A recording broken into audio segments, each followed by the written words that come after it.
So hello everyone, how are you all. कैसे हैं आप सभी लोग। आई होप आप सभी लोग अच्छे होंगे, आपकी पढ़ाई अच्छे से चल रही होगी।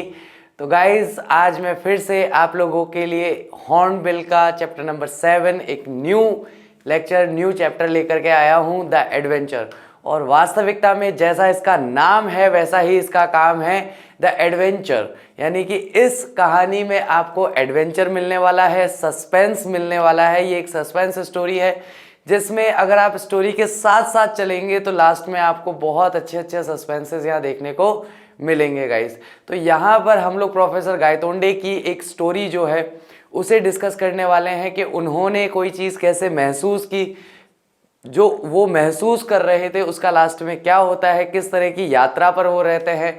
यहाँ हम मराठा साम्राज्य को भी देखने वाले हैं और पानीपत की जो बैटल है वो किस तरीके से इम्पॉर्टेंट रोल प्ले करती है इसको भी देखने वाले हैं। साथ ही साथ हम थोड़ी सी क्वांटम फिजिक्स भी देखने वाले हैं।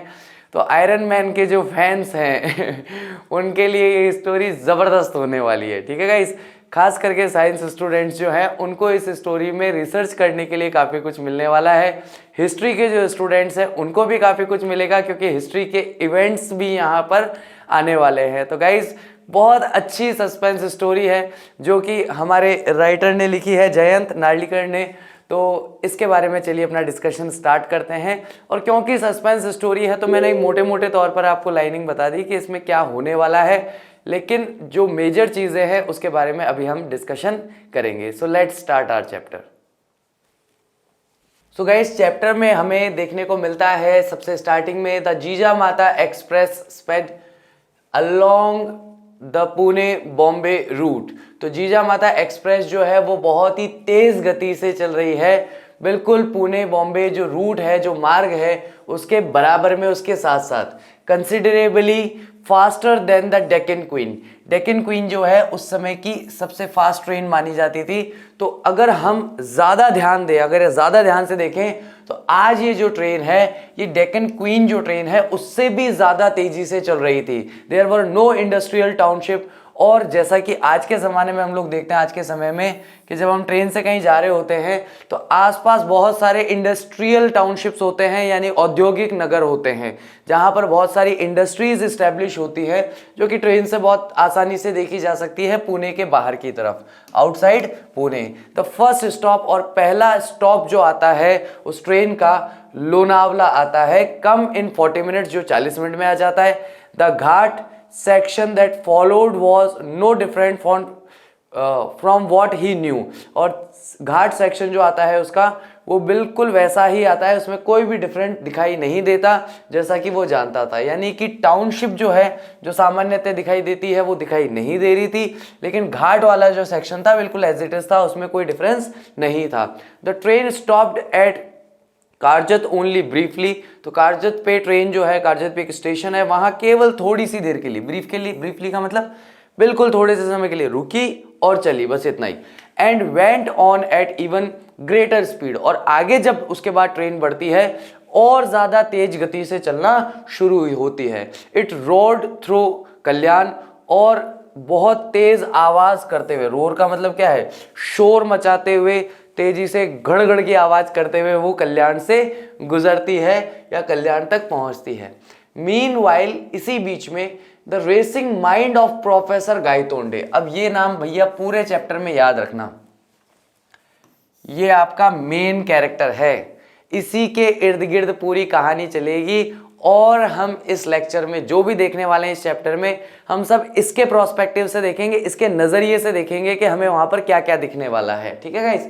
तो रेसिंग माइंड जो है, तेजी से दौड़ता हुआ, विचारों से युक्त जो प्रोफेसर गायतोंडे का माइंड है, has arrived at a plan of action in Bombay. उसके दिमाग में एक विचार आया, एक प्लान आया कि वो क्या कार्य जो है वो बॉम्बे में करने वाला है, या बॉम्बे में वो पहुंच करके क्या करेगा। इंडीड, निश्चित तौर पर, एज अ हिस्टोरियन। तो यहां पर हमें इसके बारे में एक परिचय मिल गया कि एक हिस्टोरियन है, एक इतिहासकार है। ही फेल्ट, उसे महसूस हुआ, he should have thought of it sooner, कि उसे इसके बारे में पहले ही सोच लेना चाहिए था। किसके बारे में पहले ही सोच लेना चाहिए था? ये प्लान ऑफ एक्शन जो है ना, जो बॉम्बे पहुंचकर करने वाला है, इसके बारे में उसे पहले ही सोच लेना चाहिए था। He would go to a big library, वो एक बड़ी सी लाइब्रेरी में जाएगा। मेरा लास्ट लेक्चर जो था उसमें भी एक में मैंने बताया था, आई थिंक वो 12th क्लास का लेक्चर था, क्योंकि उसमें लिटरेचर से रिलेटेड बात हुई थी। ये पढ़ने लिखने वाले लोग जो है ना, इनको नहीं जाने देना चाहिए लाइब्रेरी।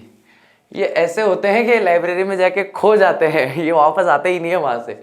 तो वह क्या करेगा, एक बड़ी सी लाइब्रेरी में जाएगा एंड ब्राउज थ्रू, और किताबों को ब्राउज करना शुरू करेगा, देखना शुरू करेगा, या जल्दी जल्दी पढ़ेगा हिस्ट्री बुक्स, इतिहास की किताबों को।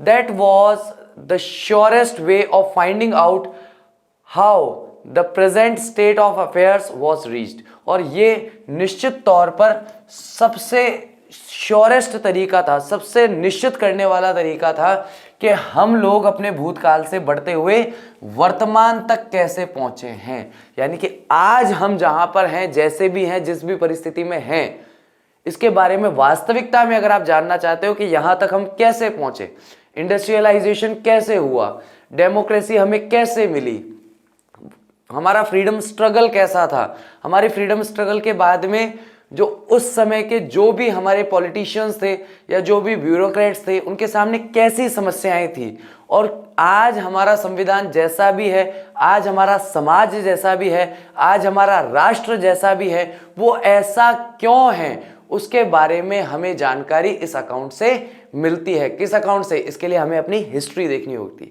तो जो स्टूडेंट ये मानते हैं ना, जो लोग न्यूटन की थ्योरी पर बहुत ज़्यादा चलते हैं, sorry not Newton, Albert Einstein की थ्योरी पर बहुत ज़्यादा चलते हैं कि भाई अगर हमें इतिहास में कुछ जानना होगा तो रटने की क्या ज़रूरत है, याद करने की क्या ज़रूरत है। याद है चैप्टर अल्बर्ट आइंस्टाइन, उसमें वो क्या कहते हैं, इतिहास की तारीखें क्या है, क्या नहीं है, क्यों नहीं है, कब हुआ, कहाँ हुआ, क्यों रटू, ये सारी की सारी चीज़ें, ये चीज़ें हमारे वर्तमान को अस्तित्व देती हैं।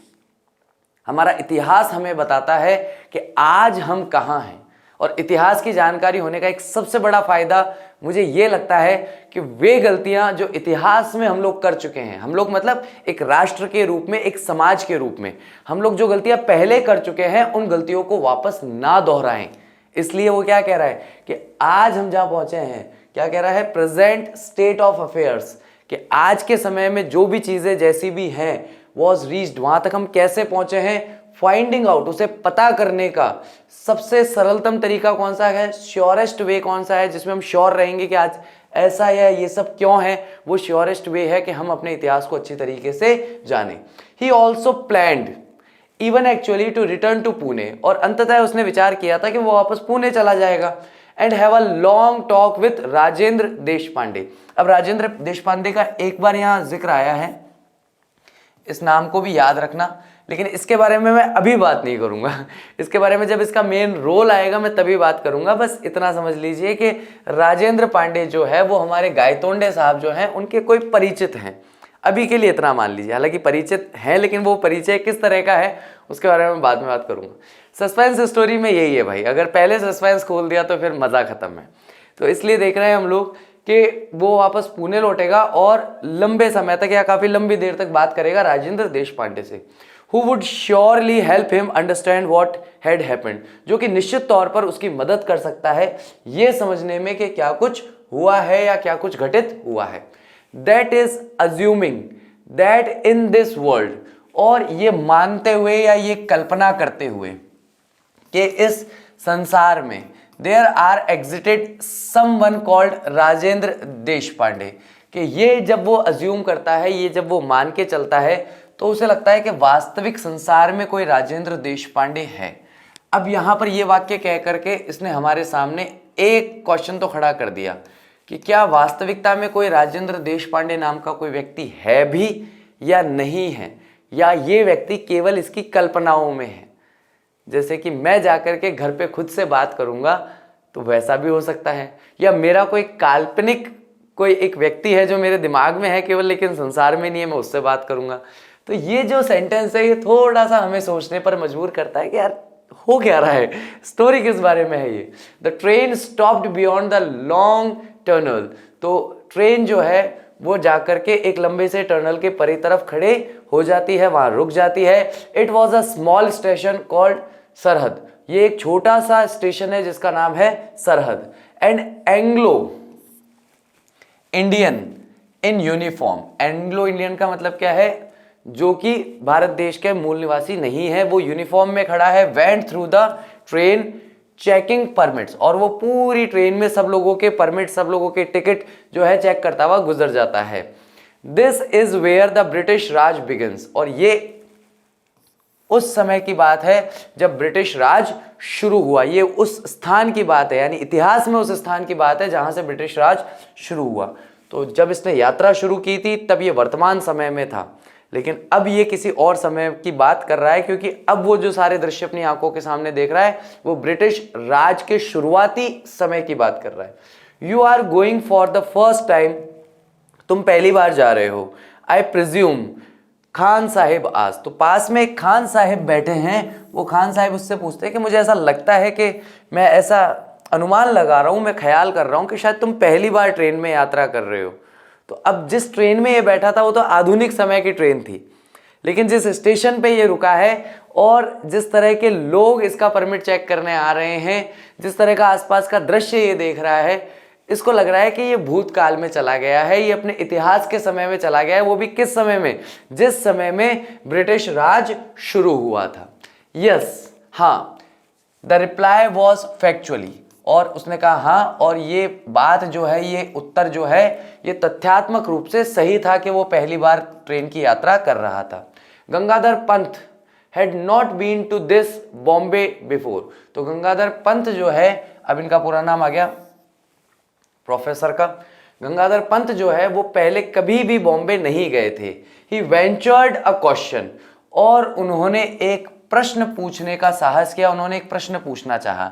And Khan sahib, how will you go to Peshawar, तो आप मुझे बताइए खान साहिब कि आप यहां से पेशावर कैसे जाएंगे।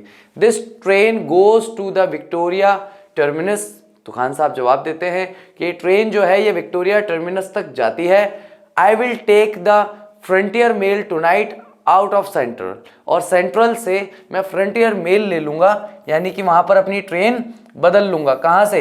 विक्टोरिया टर्मिनस, टर्मिनस को आजकल हम टर्मिनल के नाम से जानते हैं, प्लेटफॉर्म के नाम से जानते हैं, या एक ही शहर में अगर कई सारे अगर स्टेशन होते हैं, रेलवे स्टेशन, उनमें से सबसे मुख्य जो होता है वो सेंट्रल होता है ना। ये जो सेंट्रल स्टेशन होता है वो सबसे मुख्य स्टेशन होता है। इसके अलावा छोटे मोटे और बाहर की तरफ स्टेशन हो सकते हैं। बॉम्बे के संदर्भ में अगर हम बात करें, क्योंकि जनसंख्या की दृष्टि से भी बड़ा है, क्षेत्रफल की दृष्टि से भी लंबा चौड़ा है, ठीक है। How far does it go, तो ये वाली जो ट्रेन आप बता रहे हो कि फ्रंटियर मेल ले लोगे, वो कितनी दूर जाती है, बाय वॉट रूट, और किस रूट से जाती है, किस रास्ते से जाती है।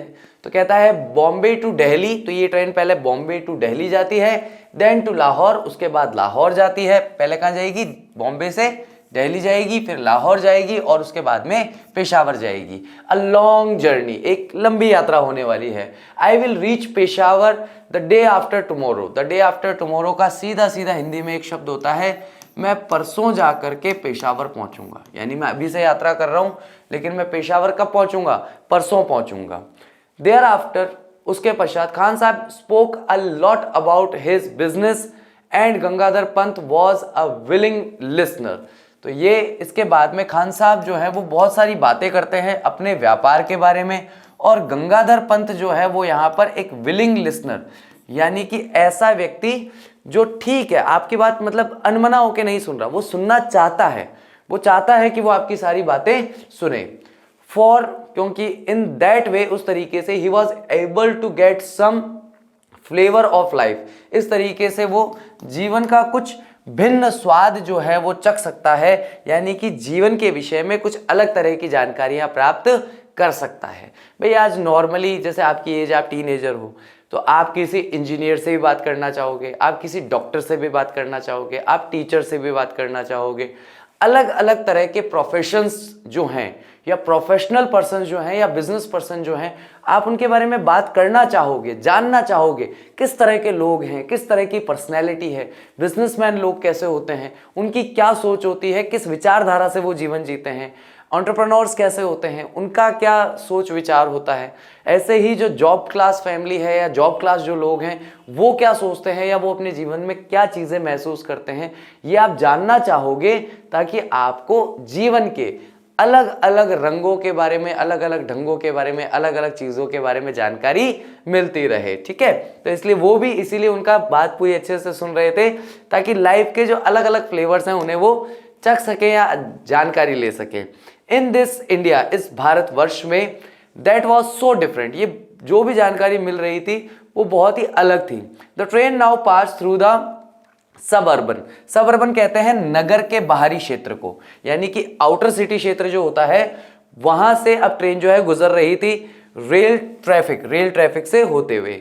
The blue carriage carried the letters GBMR on the side, और ब्लू कैरियज जो है यानी ब्लू कलर के इस तरीके के ट्रेन के डब्बे जो ब्लू कलर के हों, वो क्या लेके जा रहे थे, पत्र लेके जा रहे थे, GBMR लेके जा रहे थे ऑन द साइड, दूसरी तरफ देखने पर। Greater Bombay metropolitan railways, GBMR का मतलब क्या है, ग्रेटर बॉम्बे मेट्रोपॉलिटन रेलवे, जो महानगर की सेवा है।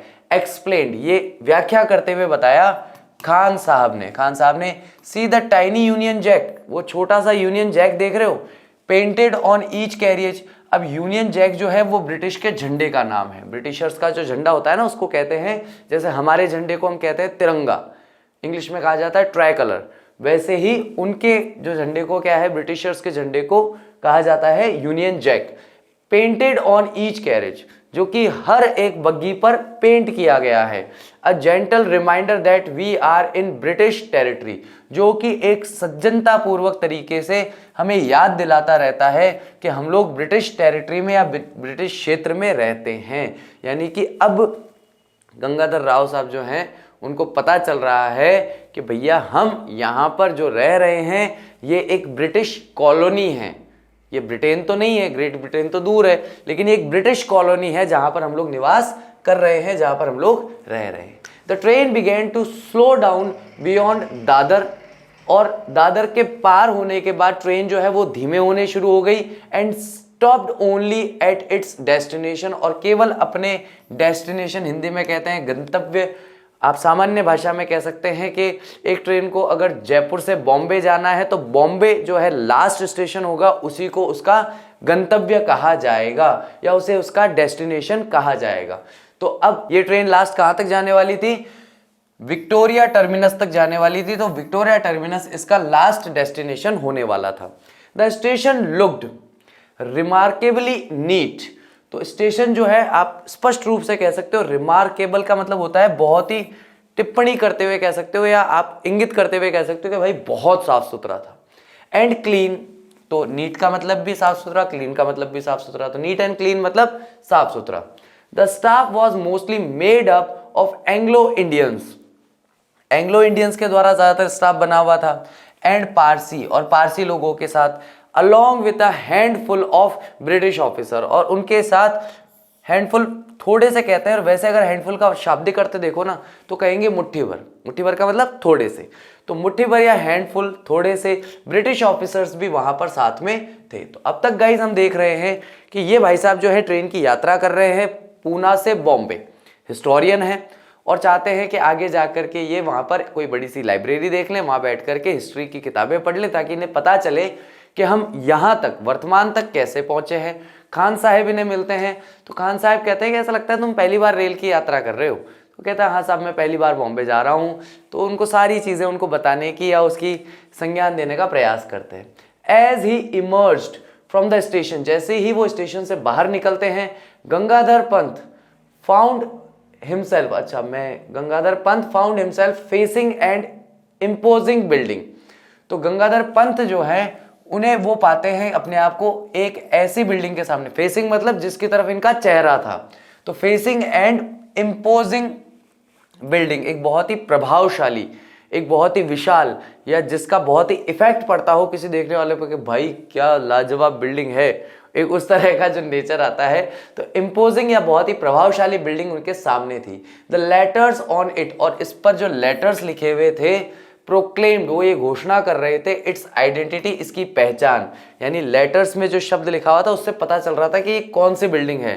टू दोज, उन लोगों को, who did not know this Bombay landmark, जो इस बॉम्बे के लैंडमार्क को नहीं जानते हैं। तो क्या लिखा हुआ था उस बड़ी सी बिल्डिंग पर? East India house, headquarter of the east India company. तो ईस्ट इंडिया कंपनी का ये ईस्ट इंडिया हाउस हेडक्वार्टर था, ठीक है। तो यानी कि ब्रिटिश एरा की बात हो रही है, ब्रिटिश काल की बात हो रही है।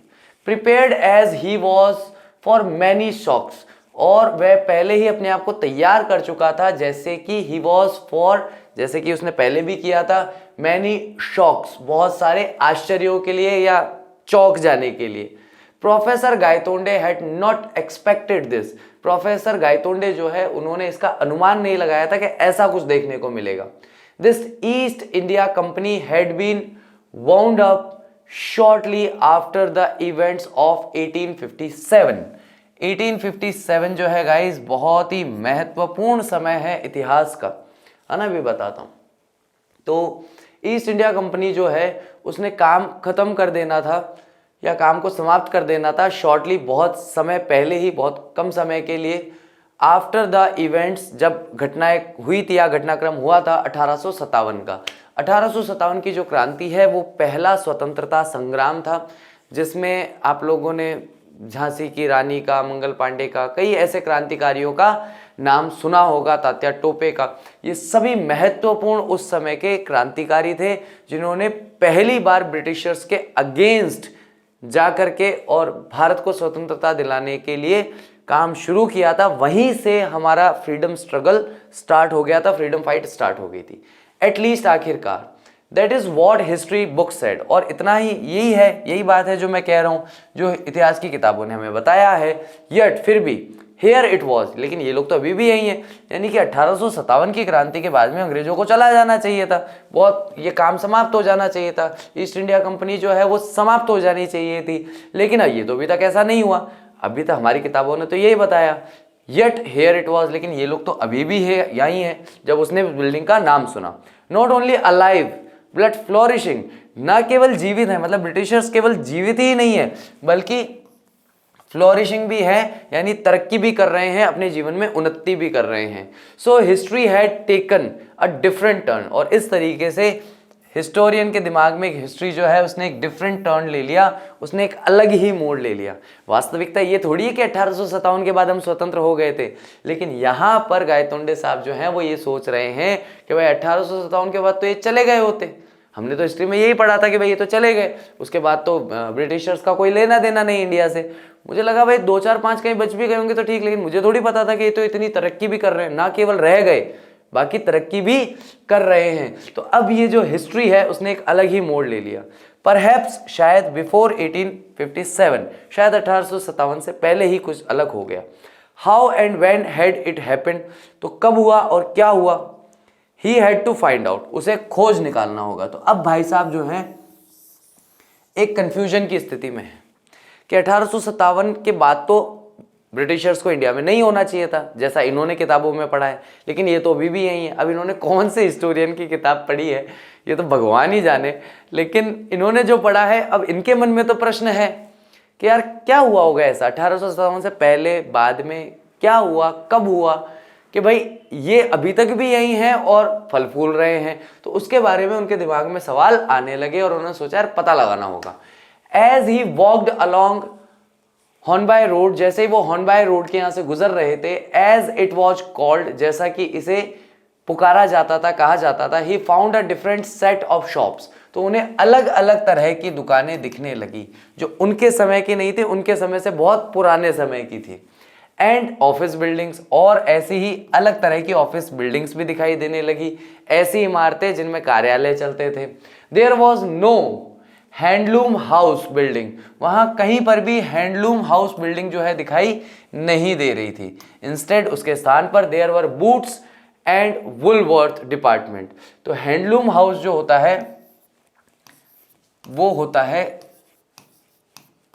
खादी घर जिसे बोलते ना, जहां पर खादी के कपड़े मिलते हैं, वो तो था नहीं, लेकिन वहां पर तो बूट्स की, बड़े बड़े जूतों की और वुलवर्थ की डिपार्टमेंटल स्टोर थे, जो वूल से बने हुए कपड़े होते थे, ऊनी कपड़े, उसके बने हुए डिपार्टमेंटल स्टोर थे।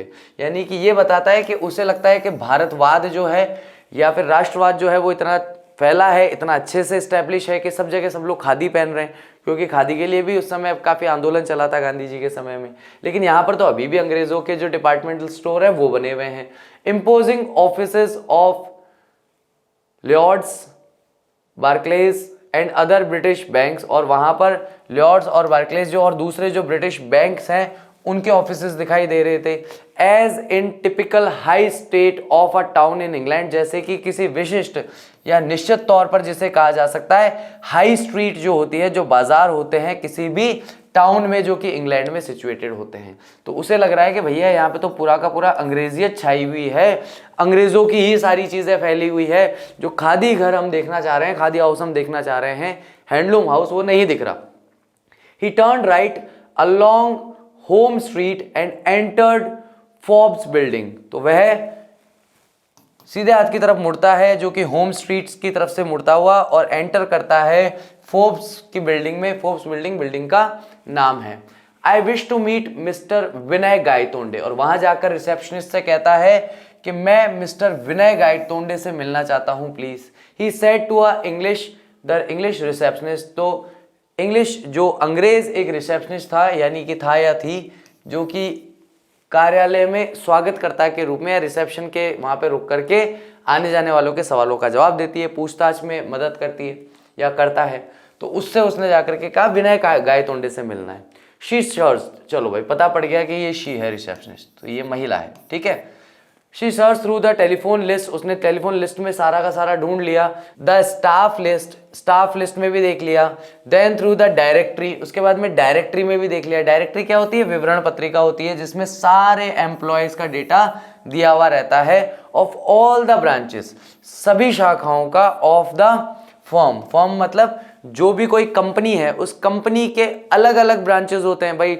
आप ये कहेंगे मैनेजमेंट डिपार्टमेंट अलग होगा, प्रोडक्शन डिपार्टमेंट अलग होगा, रिसर्च एंड डेवलपमेंट डिपार्टमेंट अलग होगा, मार्केटिंग डिपार्टमेंट अलग होगा, है ना। तो इस सभी डिपार्टमेंट के सभी लोगों की उसमें जानकारी होती है। शी शूक हर हेड, उसने अपना सर हिलाया।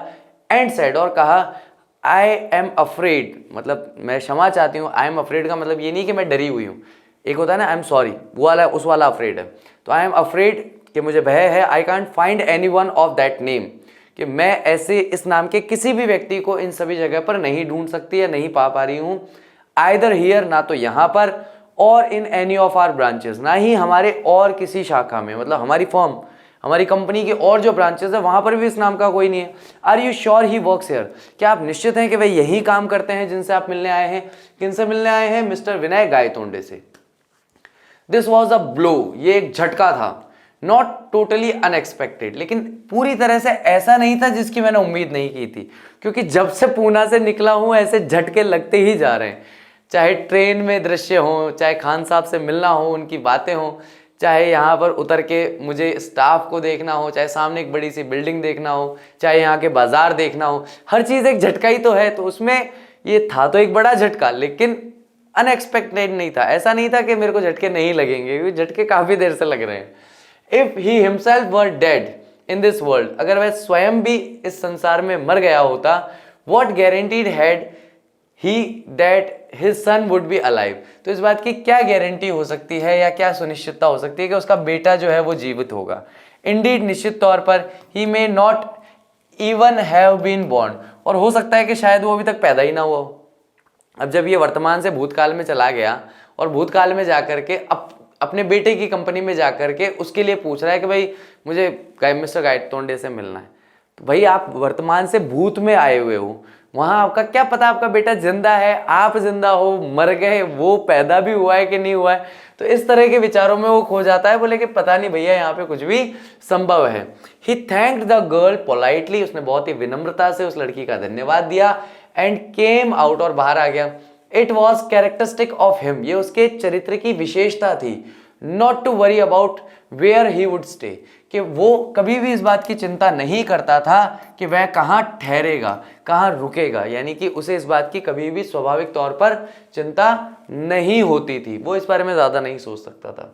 His main concern was to make his way to the library of the Asiatic Society, तो उसका मुख्य जो उद्देश्य था उसकी मुख्य जो चिंता थी, विचार था, वो ये था कि उसे किसी भी तरीके से रास्ता ढूंढ करके उस लाइब्रेरी तक पहुंचना था जिस लाइब्रेरी का नाम था Asiatic Society, to solve the riddle of history. क्योंकि जो इतिहास की जो पहली जो गुत्थी उसके सर में भरी हुई थी, या वो जो रिडल थी, वो जो पहेली थी हिस्ट्री की, उसे सुलझाना था। ग्रैबिंग अ क्विक लंच, जल्दी से अपना लंच लेकर के, ग्रैबिंग का मतलब फटाफट से अपना लंच खा करके, एट अ रेस्टोरेंट, एक रेस्टोरेंट पे, he made his way to the town hall. तो वो अपना रास्ता जो है टाउन हॉल की तरफ बना लेता है, यानी टाउन हॉल की तरफ जाना शुरू कर देता है। यस, टू हिज रिलीफ, हाँ, उसके मन की शांति के लिए, या वहां पहुंचकर जब वो देखता है तो उसके दिल को थोड़ी सी शांति मिलती है। टाउन हॉल वॉज देयर, कि टाउन हॉल अभी वहीं था, वैसा ही था। And it did house the library, और इसने अभी भी लाइब्रेरी के लिए स्थान दिया हुआ था। ऐसा भी नहीं था कि टाउन हॉल तो है वहां पे लेकिन उसमें लाइब्रेरी नहीं है, तो टाउन हॉल भी था, उसमें लाइब्रेरी भी थी। He entered the reading room, और वह रीडिंग रूम में जाता है। रीडिंग रूम वह कमरा होता है, लाइब्रेरी में बुक स्टोर अलग जगह पे होते हैं जहाँ किताबें रखी जाती है। जहाँ किताबें रखी जाती हैं उस जगह पर सामान्यतः उन्हें पढ़ा नहीं जाता।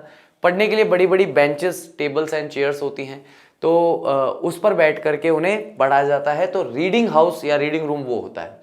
Asked for a list of history books including his own, उसने वहां जाकर के कहा कि मुझे एक लिस्ट चाहिए जिसमें इतिहास की सारी किताबें रखी हो, किताबों की जानकारी हो, including his own, important term. वह खुद भी हिस्टोरियन था, काफी किताबें लिख चुका था। उसने कहा कि भाई मेरी लिखी हुई जो किताबें हैं उनकी भी लिस्ट देना। हिज 5 वॉल्यूम्स ड्यूली अराइव्ड, उसकी 5 किताबें जो हैं आई थी ऑन हिज टेबल, उसके टेबल पर आ गई, वो भी वहां पर पहुंच गई। He started from the beginning, और उसने शुरुआत से पढ़ना शुरू किया। वॉल्यूम 1 यानी कि उसने अपनी किताबें कितने भागों में लिखी थी? 1 2 3 4 और 5 भागों में उसने अपनी किताब लिखी थी हिस्ट्री की। तो सबसे पहले वो शुरुआत करता है वॉल्यूम 1 से। Volume 1 took the history up to the period of Ashoka, जिसमें उसने अशोका के समय तक का पूरा इतिहास लिखा हुआ था। वॉल्यूम 2 जो है अप टू समुद्रगुप्त, उसमें समुद्रगुप्त तक का इतिहास लिखा हुआ था। Volume 3 up to Mohammad Ghori, और वॉल्यूम 3 में मोहम्मद गौरी तक का इतिहास लिखा हुआ था। Volume 4 up to the death of Aurangzeb, और वॉल्यूम 4 जो है उसके अंदर औरंगजेब की मृत्यु होने तक का इतिहास लिखा हुआ था। और वही समय है जिस समय पे अंग्रेजों ने अपनी जड़ें भारत में मजबूत की थी। अप टू दिस पीरियड, इस पीरियड तक history was as he knew it, history बिल्कुल वैसी ही थी जैसी वो जानता था कि हाँ मुझे पता है ये सब हिस्ट्री में हुआ है, मैंने ही लिखा है। The change evidently had occurred in the last volume, यानी कि 5वां वॉल्यूम जब उसने पढ़ा तब उसने देखा कि साफ तौर पर उसे कुछ बदलाव नजर आ रहा है। द चेंज, जो परिवर्तन है वो साफ तौर पर घटित हुआ था, देखा जा सकता था लास्ट वॉल्यूम में, वॉल्यूम नंबर 5 में। रीडिंग वॉल्यूम 5, तो रीडिंग वो 5वें नंबर के वॉल्यूम को, यानी कि अपने किताब के क्रम में जो 5वीं किताब थी उसे पढ़ते हुए, फ्रॉम बोथ एंड्स इनवर्ड्स, दोनों अंत से अंदर की ओर, यानी कि पीछे से आगे की ओर पढ़ रहा है किताब को। आगे से पीछे की ओर सामान्यतः जैसे पढ़ी जाती है ना, पेज नंबर 1 2 3 4 5, वैसे नहीं पढ़ रहा, 10 9 8 7 6 ऐसे पढ़ रहा है। Inwards, Gangadhar Pant finally covered on the precise moment where history had taken a different turn. तो इनवर्ड्स पढ़ते हुए गंगाधर पंत को आखिरकार ये पता चल गया कि उसे कॉन्वर्ज्ड, केंद्र में उसको जानकारी मिल गई ऑन द प्रिसाइज मोमेंट, उस निश्चित क्षण पर, where history had taken a different turn, यानी उस निश्चित या महत्वपूर्ण पल के बारे में उसको जानकारी मिली कि कहां पर इतिहास ने एक अलग मोड़ ले लिया था, यानी कि हिस्ट्री कहां पर चेंज हुई थी। कि वो जो हिस्ट्री जानता है और आज की जो दशा है वो तो उस हिस्ट्री के अकॉर्डिंग नहीं है। तो हिस्ट्री में ऐसा क्या हुआ जिसकी वजह से जो वो जानता है वैसा दुनिया दिखाई नहीं दे रही, कुछ और दिखाई दे रही है। That page in the book describe the battle of Panipat, और वह पेज जो था उस किताब में वह दर्शा रहा था या विवेचना कर रहा था, विवरण दे रहा था पानीपत के युद्ध का।